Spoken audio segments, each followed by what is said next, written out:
The webinar is officially being recorded now. So thank you everyone for joining us in our exciting online debut for the Everyday Bicycling Project workshops. In case you missed it or don't know or just want a brief reminder, my name's Sandy. I work with Local Motion, and we are the statewide biking and walking advocacy group. And part of what we do is help coordinate this Everyday Bicycling Project. So that includes a series of workshops like this one, the Basic Everyday Bicycle Workshop. So the idea is to help people get comfortable on their bikes and kind of get reintroduced or just introduced in the first place to using your bike as transportation. So how to get started and feel confident biking for transportation. And we say biking for transportation because I don't want you to think of it as you have to commute by bike. Commute has that really strong connotation of I am going to work and commuting is only to my workplace. And what we're talking about is anywhere that you have to go, want to go, you can do that by bike and call that transportation. So getting started, or before we get started, everyone's going to need either a really good memory and visual memory link or a piece of paper and a pen. We're going to do a brief exercise at the very beginning to kind of get your minds thinking about how you might use biking for transportation. While you're gathering your supplies, if you need a minute, I want to go through and say that there will be a couple of resources that will be sent out by email afterwards. And I know I just said this, but just in case anybody jumped on or didn't hear it before. Specifically, there are 2 videos that I had built into this presentation that I was so excited to share with you. And when I ran through my test run, it turns out that the GoToWebinar platform will not share audio, not from a microphone. So I could play the videos, but there would be no sound associated with them. And I can't just turn my own sound up and have it broadcast to the microphone. It would be nice if that worked, but that just is not feasible. So I've included both of the links to those videos in the email that'll go out about an hour after the webinar ends. In addition to that, there's also a link to a PDF. And as we hit each of those items throughout the presentation, I will just circle back and let you know that that's what you can expect, and that is what will be coming. So how to get started and feel confident biking for transportation. If you've got your pen and paper, we're going to do our quick starting activity. So think of 6 places, or 5 or 7, whatever number feels good to you, that you drive during an average week. So they could be, where you go to work, the post office, picking up groceries, going to visit a friend, meeting up at a coffee shop. And while I recognize that this might not be your average week right now, it might not be your average week for the next month. We just don't know. This is the idea of this presentation, is to kind of get you thinking about how to do it. So maybe you're not biking to the library right now or driving to the library right now because the library is closed, but you might still be going to the grocery store. And maybe you're thinking ahead to August or September, or whatever our future looks like, and you are going to be going to the gym again, and you could bike there. So kind of take it with a pile of salt, more than just 1 grain for this activity. So when you have those 6 places down, you're going to think about their distance from your home or from what you would consider your typical starting point. So put a star next to the ones that are less than a mile from your home, a circle for 1 to 3 miles, a square for 3 to 5, or a triangle for more than 5. And if you don't enjoy these symbols, please feel free to choose your own. They are just suggestions. And then as you identify how far away these things would be, you can then start to think about what your confidence level is for potentially biking to each of those places and replacing your drive with a bike. So if you're 90 to 100%, you feel like, yeah, I've really got that. I feel confident on those roads. I know what I would be doing with that. Put a smiley face. The 75 to 90% is for, I feel good about that. There might be a spot or 2 that I have to figure out and would be uncomfortable negotiating, but for the most part, I'm there. The 50 to 75% is that next step down of, I think I got it, but maybe not quite yet. And then I put a P for the ones you feel less than 50% confident with. We're going to just put a pin in those. That's not what you're going to start with for your biking for transportation. That's what you'll build up to. So it's good to have lofty goals. It's good to have a project that you want to, or something you want to strive for, and it's something to challenge yourself with. So those will be your challenge ones. So as you are thinking about this and maybe writing it down, I just want to put a reminder going forward. We're going to dive into more of the educational part of the program, so less interactive. And it's very different to just be staring at my own screen, not even able to see your faces or anything. And so if you do have a question and you didn't hear this before, please just unmute yourself, and everyone should be able to do that. If you can't do that, there's a chat option, and let me know, and I'll make sure you get unmuted on my end.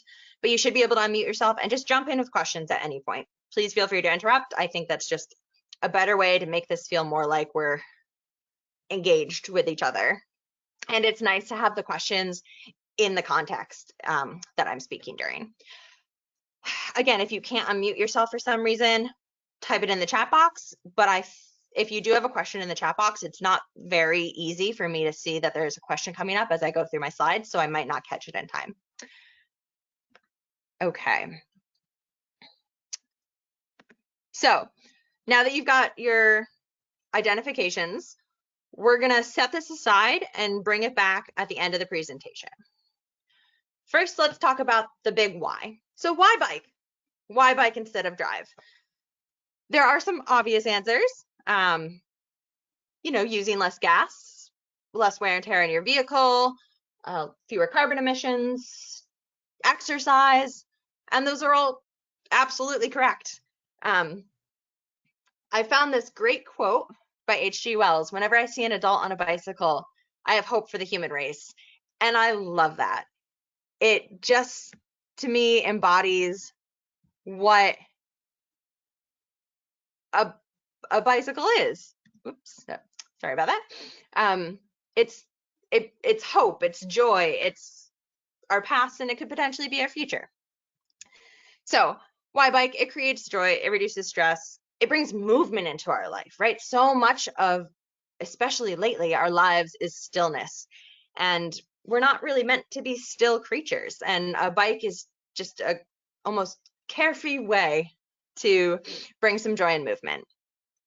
It's great for your physical and mental well-being, just all around awesome. So here, as you saw a second ago, was the first video that we would have been sharing. It's called Shed the Monster. It just demonstrates how someone goes from being in a very grumpy monster mood into a bike ride to the store to pick up milk, and they're no longer a monster when they get there. The link will be included. I highly recommend watching it. It's about a minute, maybe a little under a minute long, and it's just a fantastic video. But since we can't do that, let's just talk about a little bit more detail of why bike. Well, it's good for you. Driving can leave you drained, frustrated, kind of irritated at the world. It can get your heart rate up, get your anxiety up. I know it does for me. And biking does almost the opposite of that. It lowers your risk of heart disease, cancer, a lot of other medical conditions that are associated with problems of the heart and the lungs. It's just very healthy for you. And making your physical state healthier also helps improve your mental state and your emotional state, right? Like I said, driving can leave you frustrated, but on a bike, gliding down a path or a hill, or even just on a road to a commute, you can end up at work in a much happier state. Also, just if you ride a lot, you burn more calories, which means that your body needs more calories, so you can eat more, and that's never really a bad thing. So biking isn't only better for you, it's also better as an individual. It's better for our communities. Like I mentioned, it produces fewer greenhouse gas emissions than driving a car. Yes, you have to make the bike, but once you're there, your bike is powered by you. Bikes take up less room on the road, which means that there might be less congestion. The bike has the advantage of, say you're at a traffic stop and there's a really long line back from your stop sign, you can hop off your bike and walk it up the sidewalk and oftentimes beat most of those cars. So you can transition a little bit.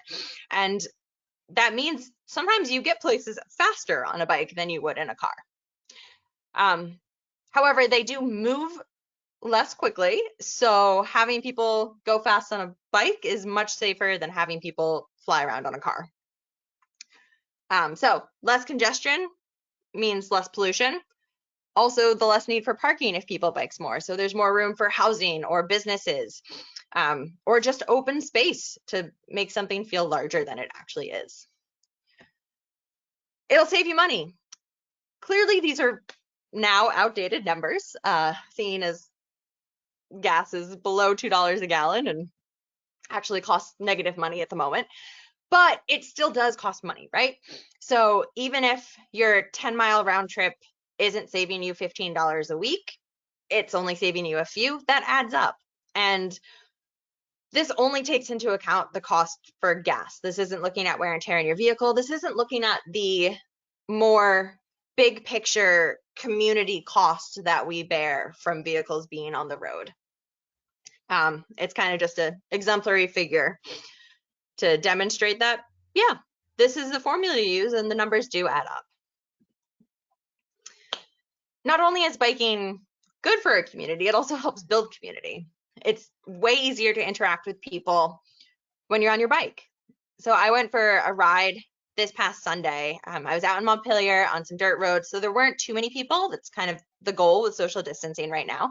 But the people that I did pass, almost every single one of them said hello back to me when I said, hey, how's it going? Or sometimes just a really out of breath hello puff in their general direction as I went up a hill. But there was eye contact and there was engagement and there were smiles exchanged. And that's not the type of thing you'd see in a car. I bike commute to work, and on my way there, oftentimes I'll pass a couple people, maybe it's just one, maybe it's two or three, who are bike commuting themselves, going down the bike path or going down one of the streets. And we don't always say hello, but we'll exchange eye contact and smile at each other and acknowledge each other. And you become part of this biking community. And even if there aren't words exchanged, I know that there's other people who are doing what I'm doing, who are getting a little bit of a sweat on, going to work and just starting that day with a raised heart rate and raised spirits. So biking builds community. So before you get on your bike, though, you kind of need to know your bike. And this is a barrier that some people are very intimidated by. Bikes, yes, not nearly as complicated as cars, but are still a mechanical beast. And they still have a lot of different small, intricate parts that need to function in order for the overall bike to function. But you don't need to know all of those before you get on your bike. The two things that you do want to check before hopping on your bike are your fit and your overall check. So the ABC Quick Check is what we're going to go over next. And it's an easy and memorable way for you to run through a quick list to make sure your bike is safe and in riding shape before you begin. So before we get to the quick check, first, is your bike right for you? You want to make sure it's a good fit. If you're going to be spending time on it, even if, you know, those destinations that you looked at in the beginning were more of a mile away or in that 1 to 3 miles, that's still 1 to 3 miles that you are spending on a bike. So you want to make sure that you're comfortable on it. It doesn't have to be a fancy frame. It doesn't have to have the exact measurements for your own body proportions. You just want to make sure that you're comfortable and you're not going to get off your bike with a backache or a shoulder ache. This other bullet point that I have is it the correct type of bike? So in a lot of situations, type is not that important. It's something to think about. It's something to look for in the future. If you think, oh, I'm going to invest in a new bike because I've gotten this transportation thing down and I mostly do groceries and my bike isn't big enough to hold the weight and the amount of groceries that I have. That's where you should think about type. You know, maybe you need a cargo bike or an e-bike if you're planning on doing big grocery runs or delivering your kids to school. Maybe you have a big cargo bike and you're finding that it's just too heavy to pedal for your straightforward commute to work. Or for your quick errand down to the post office. So that's where you might think about type. But for our purposes today, whatever bike you have is perfect for whatever you are doing. And that's just something you should think about in the future. Local bike shop staff are your friends. They are your best resource and the people that you should turn to first. Well, maybe Google for some basic things. But they're the people that you should turn to with questions about what kind of bike should I have? Is my fit okay? How can I adjust my fit without getting a new bike to make this feel better for my back or my wrists?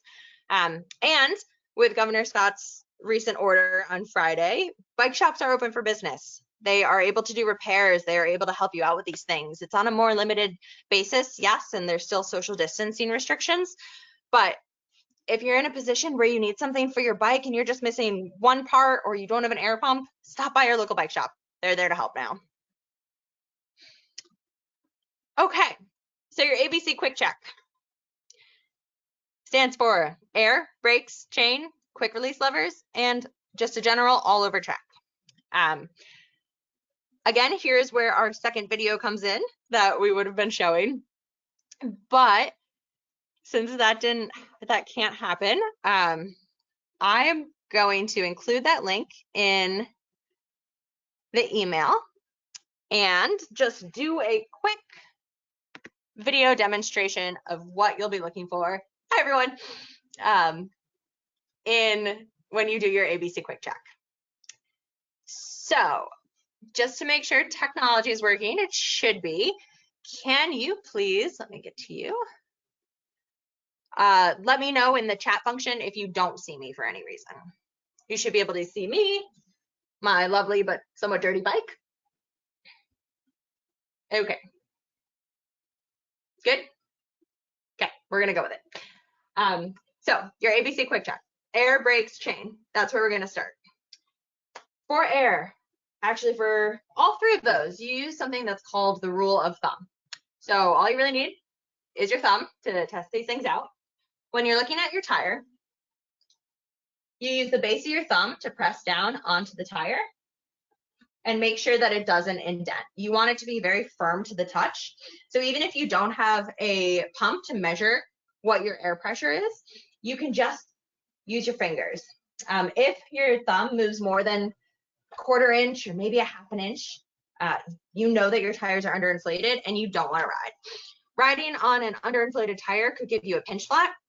It also makes it a lot harder to ride. I learned that the hard way when I first started biking. I was struggling on flat ground that I'd ridden before and felt fine and didn't know what was happening, and then checked my tire pressure and it was way too low. My next ride was a lot better after I pumped the tires up. So thumb test, just make sure it's firm to the touch. If it is, you're good to go. If you are able to check the pressure, if you have a bike pump, you can look around the rim of your tire and the pressure range should be printed on there. For a lot of bikes, it's 45 to 90 PSI or 45 to 70 PSI. Just check your tire. It'll tell you what to pump it to. And if you have any questions about that, call your local bike shop. You can also ask Local Motion. We're happy to help out. But your bike shop will be able to provide you with a pump, which unfortunately is the one thing that I can't do virtually. Okay, so there's your A for air. B for brakes. Couple things. You want to squeeze both levers. And what should be able to do, when you pull it taut, you should be able to fit your thumb in between the handlebar and the lever. If it closes all the way or too much for you to be able to fit your thumb, it means that your brake cable, so the thing that leads from the lever down to the actual braking mechanism, is too loose. So think about if you want to come to a really fast stop or if you're going down a hill, you want to have that extra room in there to make sure that you can close the brakes all the way. So just do it on each side. And if you can fit your thumb, you're good to go. And then independently, you want to check each brake to make sure that it's functioning. So you take your rear brake, which is normally on the right, squeeze it and try to move the bike forward.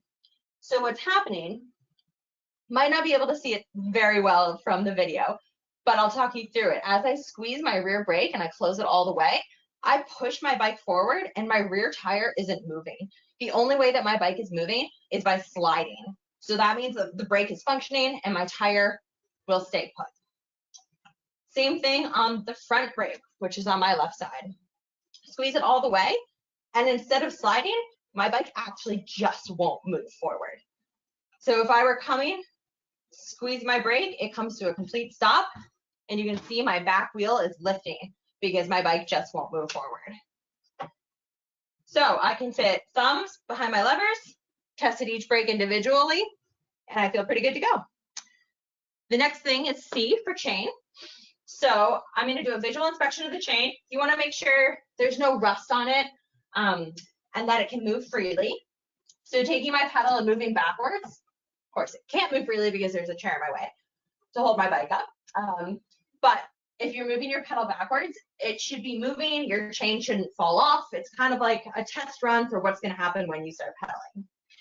You also want to make sure that it has a little bit of oil on it and it's not too dry. That'll help with shifting gears and just making sure it runs smoothly. So again, rule of thumb, take your thumb and just lightly wipe along the very top of the chain. And it should come away with a little bit of oil. If it comes away completely dry, you're going to want to oil your chain. And if it comes away just soaked, you'll need to take a rag and wipe some of that off. If you have too much oil on your chain, might seem like it makes it move smoother, but it actually just allows it to kind of pick up dirt and particles and just all that nasty gunk that you ride over on the road, and then it sticks on your chain and then it integrates into the system and it makes everything just a lot crunchier and a little bit less smooth. So there's your ABCs, your air, your brake, and your chain. Quick release levers. There are generally either on the tires and or on the seat post is where you're going to find your quick release levers. I do have one on my front bike, of course it's on the other side, but the idea is that you want the lever to be flush, so you want it to be able to close all of the way, and you want it to be pointing in a direction where it won't accidentally get knocked. So I like to have it up flush along this way instead of, sticking out this way where it might accidentally, something might hit it and knock it loose. It's very unlikely that that will happen. So if you can't get it pointed in the correct direction, it's not the biggest deal in the world. Just make sure that it is closed and that it's closed tightly. And then your all over check, you kind of just look it over before you go out for your big ride. Just take it up and down the road once, riding it, to listen for noises, look for any loose things that might be sticking out, or just anything that feels off. All right, so there was our bike demo for the day. And again, I will be sending along the video link. It's a very quick 1.5-minute video, but it allows you to see that a little bit better. Okay, so next up, we were going to watch the video, but we're skipping that. And then going through again, air, brakes, chain, quick release, and your all over check. All right, so that's getting to know your bike. Make sure it fits, means make sure it's comfortable. And then before you head out on your ride, your ABC quick check. So the next section that we're talking about, that's more of this educational before we jump back to the starting exercise, is how to be safe while biking. And after the specific mechanism of how a bike works, this is what intimidates people the most, is from my experience. How to actually ride in the road, what you should be doing, how to make sure that you're safe from cars. So we're going to go over following the rules of the road and the big 3 safety elements. You want to be visible, you want to be predictable, and you want to be aware. So before we dive into that, a quick note: helmets are good. You should wear one. But the more important thing is to just follow the rules of the road and be visible, predictable, and aware. There is no helmet law in Vermont. It's not required for anyone. It's totally up to you if you want to wear a helmet or not. Personally, I always wear a helmet, but again, that's personally. So if you are more comfortable, or if a helmet is the barrier to you getting on a bike, it's okay and it's perfectly legal for you to not wear one. All right, so diving into these big three. Be visible. Bright, reflective clothing. Bright and tight is what I always say. Make sure that you can be seen. Running lights on your bike is great, especially at night, but even during the day. I don't actually know if Vermont has a law that you have to have your headlights on when your windshield wipers are going. I keep thinking it does, so I don't look it up, but I know New York State does. And so I kind of have that same feeling when I'm on my bike. Yes, maybe I don't legally have to turn my light on yet, but if it's dark out, if it's overcast and cloudy, I want to be visible. So I turn on front and rear whenever I feel, even today, it's up in Burlington, at least it's a little bit gray and overcast and rainy, and I would absolutely be riding with my lights today. Here's a good visual representation of what I was talking about. So bike or bike, right? And the picture on the left, you can barely see him. Yeah, it's not technically sunset. It's not totally dark out, but my eye is immediately drawn to the man in the back of him, even on the left side, where I say, oh, I see that neon yellow. Whereas on the right, he's got lights on, he's got a safety vest on. That is a clearly visible biker, and there's absolutely no question to a driver, is that a bike ahead of me or is that just a shadow? So even on darker days, or I'm sorry, on lighter days, if it's bright out, if you're wearing all black while you're riding or all dark colors, and you ride through a shadow that a tree casts on a dirt road, even on a paved road, you might become way less visible than you think you are. So in that case, either having bright clothes on or riding with a tail light, a flashing bright red tail light, just to give people that extra indication, hey, I'm here, I'm a bike, I'm on the road, you have to watch out for me. All right, so be visible. You also want to be predictable. Being predictable while biking means that a car does not have to guess what you are going to do. A car doesn't really have to think about, oh, is that biker on the sidewalk or on the road? Or what are they doing? Why are they in this position? You are acting as traffic. So you're following the rules of the road and presenting yourself as part of that traffic flow. So the biggest part of always being predictable is signaling your turns. And this is a pretty good representation. It gets a little bit lost on the blue background, but I think it still stands out enough to demonstrate what hand signals mean what. So clearly left turn, you stick out your left arm. The right turn, you can do two ways. You can either stick out your right hand and arm, or bend your left elbow as demonstrated here at a 90 degree. I will even go so far as to bring my left elbow and kind of point with my fingers over my head to the right. Not necessary. Maybe that is a little bit more confusing to drivers, but I think that I am being way more clear with my intentions when I do that. But at a very minimum, either left hand bent or right arm extended. And historically, the reason those hand signals exist is because you can use these hand signals while you're driving as well, not just on a bike. These are universal road hand signals. So if your blinker's out in your car, you're not going to stick your right hand if you're driving out of your passenger window to tell people you're turning right. You're going to stick your left hand out with your arm up. If you're in a car, this day and age, I don't know that many people would recognize that as a signal, but if you're on a bike, it's very important, and that's what people know what to look for. So either one of those is fine. A lot of people will be less comfortable taking one hand off of the bike than other people. That's part of why I use that left arm at a 90 degree to signal my right hand turn, because I'm more comfortable taking my left hand off when I'm moving on a bike. The stop and slow down are less frequently used, but never a bad idea to just, again, give that extra indication of what you're going to be doing. It's especially helpful if you're riding with other bikers, because then, bikes don't really have brake lights. So it'll tell someone, hey, I'm slowing down and I'm going to stop to hit this red light at a stop sign, or just stopping because I need to pull over and tie my shoelace or check my tire or just do something. So always signal your turns. And the final part of being predictable that I want to talk about is not playing a game that I like to call, am I a pedestrian or am I a biker? And unfortunately, I see it too often, especially around Burlington, where people will jump between the sidewalk and the road. So they'll jump on the sidewalk if they see a car coming, or they'll jump on the sidewalk if they don't want to stop at a red light, and then they'll dive back out into the road. And then, oh, there's a car turning left, so they jump back onto the sidewalk. And that is one of the most dangerous things that you can do as a biker. A driver doesn't know what to expect from you, so they won't know when you're going to jump off the sidewalk and into the road and when they need to be prepared for that.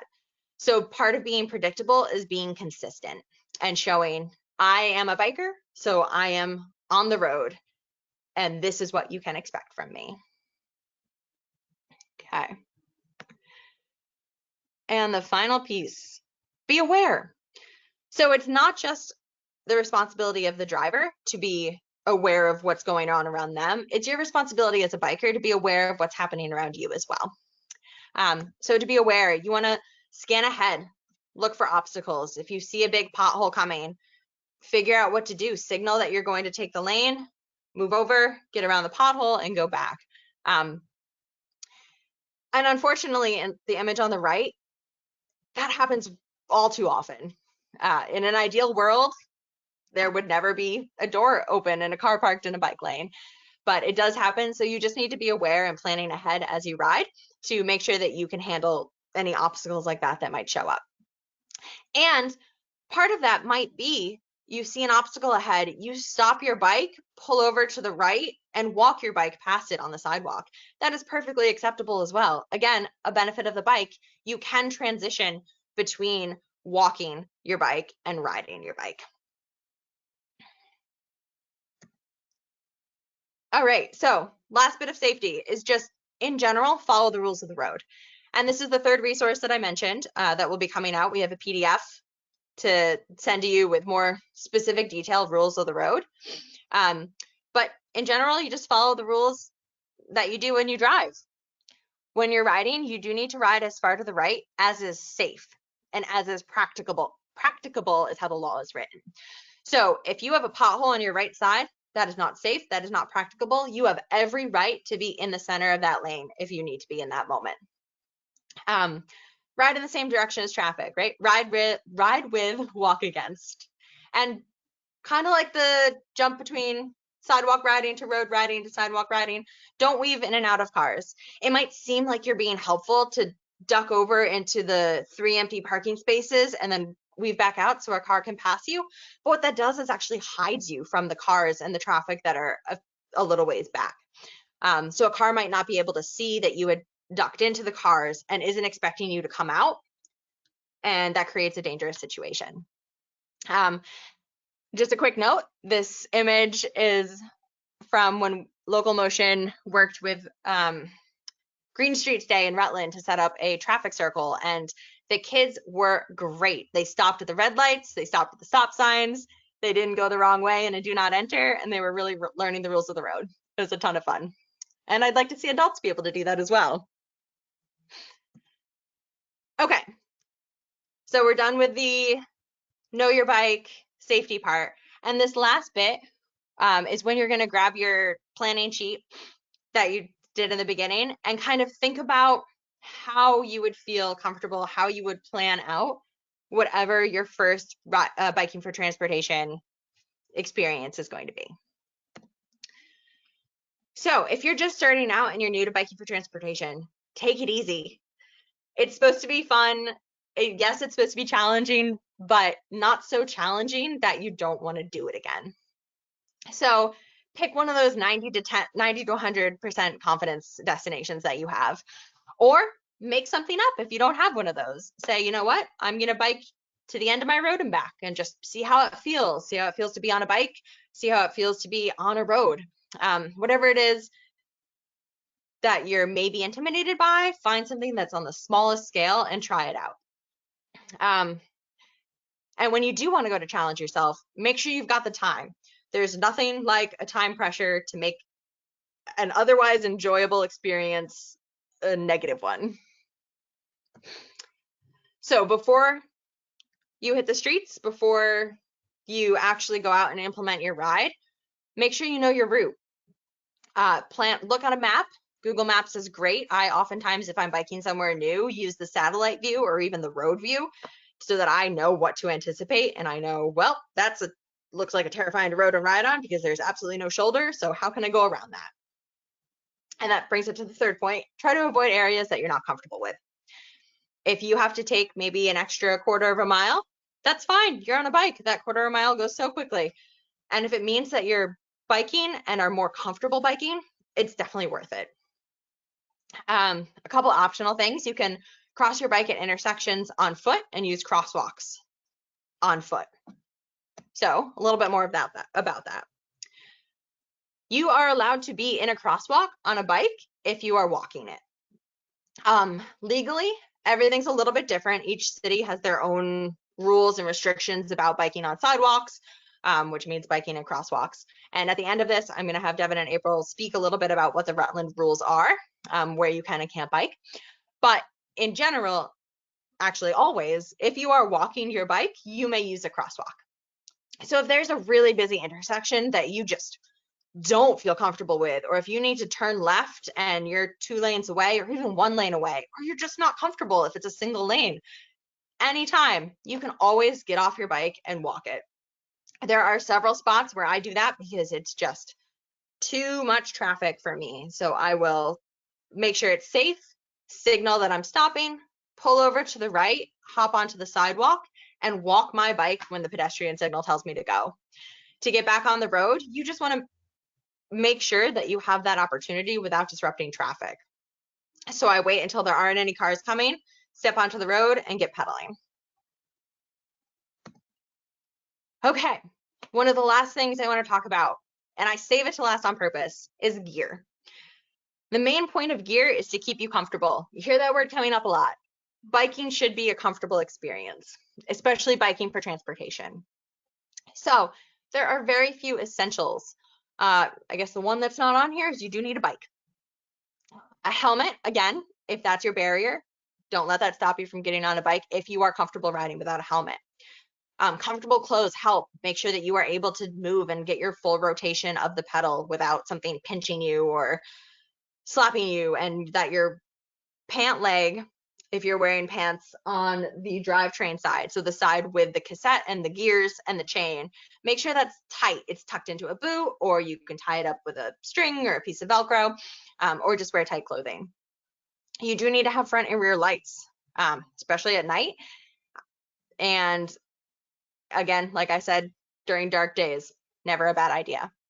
Appropriate footwear, so something that you feel comfortable pedaling in and that will protect your feet in case chunks of gravel or just any of that other schmutz that's on the road kind of flies up. You don't want that stabbing you in the foot. And then snacks and water. Never a bad idea for any outing, even if it's just a short one. And you might want to bring a few extra snacks and a little bit more water than you anticipate needing. So there's some gear that you can consider. But not having one or all of these things should not keep you from using your bike's transportation. Gear can be really intimidating. There are gearheads out there, especially if you Google like gear for biking, and pages and pages will come up saying, oh, well, you have to have this and you have to have that, and you know, you have to have X, Y, and Z, and how are you even going to get there, and how are you going to carry your stuff if you don't have this specific thing? No. Don't have a pannier? That's fine. You can use a backpack. You know, don't have a bell? That's fine. Use your voice. Don't have fenders? That's okay. Plan ahead with a change of clothes or rain pants so that you don't get wet. There are substitutes that you can make. But when you're comfortable as your bike is transportation, and if you're really interested in, okay, well, I want my setup to be a little bit more efficient or a little bit better for me, go ahead. Check out some of this gear to consider. And again, talk to your local bike shop. They're the ones who are going to be able to help you out the best. So a final slide before we start talking about Rutland specific things. When you're ready to start commuting, a couple tips: bring spare clothes. If it's a really short commute, if you've done it a bunch and you know that you don't need spare clothes, don't worry about it. But if you're just starting out and you don't really know what to expect, you've done a test ride and you felt like you got a little sweaty and maybe wouldn't want to wear that shirt at work all day, just pack an extra shirt. You can use a pannier, which connects to your bike if you have a specific rack, or you can just use a backpack. Again, you don't need to make it more complicated than it needs to be.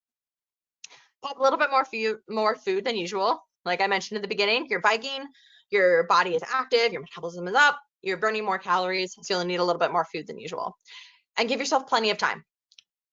You don't want to rush it. If you get to work 10 minutes early, you get to work 10 minutes early. Not a bad thing.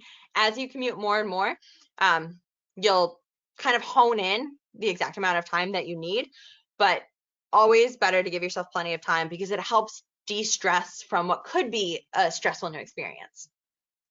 And then just a good know-how is how to fix a flat and basic bike mechanics.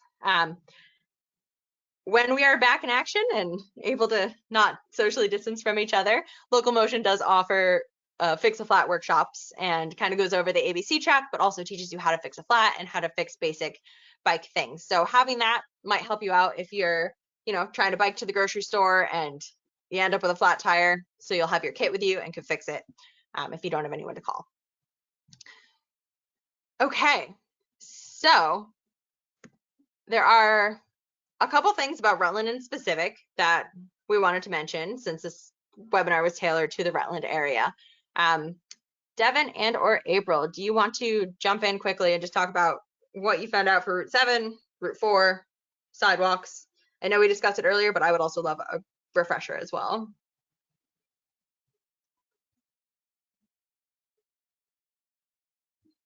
I don't know, Devin, are you there? Yes, I am.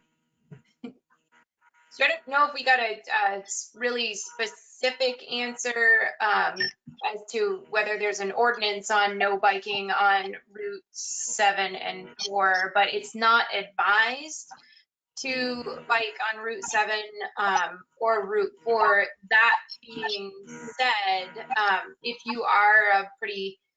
you're interested in commuting, you could always hop off. There are plenty of crosswalks to get across Route 7.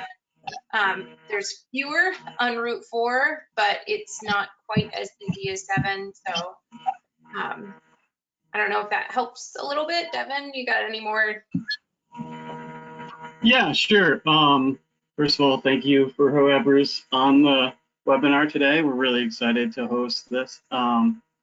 So, in Rutland City, where I am a new resident, I moved here in the fall, but been in the Rutland region a long time. I commute to my office in the Opera House downtown several times a week, or if not every day. And I will say, just like most folks getting into commuting for the first time, even though I'm a strong rider, it was a little overwhelming because I have to cross Route 7.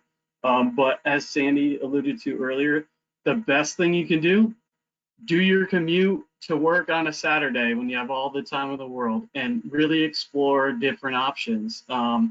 I use a route that keeps me off of streets that are highly trafficked, and I usually time my route to avoid the more congested times of day for motor vehicles. So just try it out. Route 7, according to the mayor in the city and outskirts in the town, is not allowed for biking. So there is signage on the sidewalks to accommodate bikes and pedestrians. It's always important to make sure we share the sidewalk if we have to use it. That being said, plan your route to avoid Route 7 and Route 4 by using some of the quieter neighborhood side streets. This Rutland Regional Bicycle Network map is a little out of date, but it's still very usable. There are hard copies at our office in the Opera House. There's also hard copies at Pine Hill Park and Coles Cycling in Rutland. So, those routes are still really good to use. And there are marked city bike routes. They're pretty old, but we're hoping that in the very near future, we are going to be applying for some planning grants to map out new routes that make sense to everybody. And hopefully that will be an interactive kind of community workshop that gets feedback from everybody so we can have routes that make sense for everybody. Other than that, generally speaking, Rutland is a little bit more dangerous of a place to ride, but that is not a limiting factor at all. Right now, with less cars on the road, it's the best time to get out there and try a commuter route. That being said, I just want to note that with a decrease in traffic congestion, there have been studies during the quarantine stating that traffic speeds have increased on a lot of rural routes. So just be careful. There might be less cars, but they may be traveling faster. So certainly be bright and be aware. There are a list of rules for Rutland City specifically in the city ordinance, which can be found on the city website. A lot of it is what was covered already by Sandy, but generally speaking, it's sharing the road, obeying all traffic laws and signs that normal vehicles would, staying off of Route 7, and being visible using lights and bells as well. That's pretty much it about the Rutland area. Those who are thinking about getting into biking for the first time, we don't have many bike shops left in the city, but Cole's Cycling on North Street Extension is a great shop. He's really accommodating. He's got older used bikes available that he can fix up for folks. And he's willing to do stuff for cheap and teach you how to do it. So don't hesitate to reach. Great, thank you. And thank you both for being part of this whole presentation and especially helping to bring that Rutland knowledge to the forefront. Again, you ask the locals when you need to know something, and that extends beyond just your local bike shop. Okay. Absolutely. So to finish up, we're just going to do a quick review. We just spent the past about 45 minutes going through a lot of detail, and that sounds like it almost could be turned biking for transportation into a more intimidating thing than it is. So the big takeaways here: biking is awesome. Biking is fun. Biking is good for you. Biking is great. Before you get on your bike, ABC quick check: air, brakes, chain, quick releases, and just overall check. Be safe, be visible, be predictable, be aware, and follow the rules of the road. Plan your route before you head out so you know where you're going and you have your own expectations set too. And just a reminder, you don't need fancy gear to be a biker. All you need is a bike and yourself. Our contact information for Devin, April, and myself is all here. And if you need further resources just for biking in general, head over to the Local Motion website, go to our community action tab, and there are just a ton of different things, different types of workshops that we offer, although those are being a little bit more tailored now in our era of social distancing. But there are resources for biking on the road. There are some resources for if you're out with your kids and you're biking at during the stay-at-home order, scavenger hunts that you can do while on a bike or while walking. We have a list of biking and walking maps throughout the state for new routes that you might want to try if you're looking to do more than just biking for transportation. But before we finish up officially, I want to open up the floor to anyone that has any questions. We've got a couple minutes left and happy to answer them. If you don't have any questions now, feel free to reach out to any of us with any questions that you have. And at any point in the future, if anything comes up, we'll be here for you. So if anyone has any questions, we can just answer them now or come back to them later.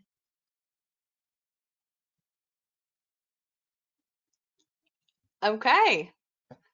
Just one other quick thing. Anybody who is interested that's on this call, the Regional Planning Commission purchased a lot of these really cool reflective bike bands. which are available to anybody on the call. If you want to just send me your address in an email to my email listed below, I will send you a bike band. So Cool. I love that. Be bright. Yeah. Okay. Just want to say thanks, Sandy, Devin, April. Oh, yeah. You're welcome, Mike. Thanks for joining. thanks for joining, Mike.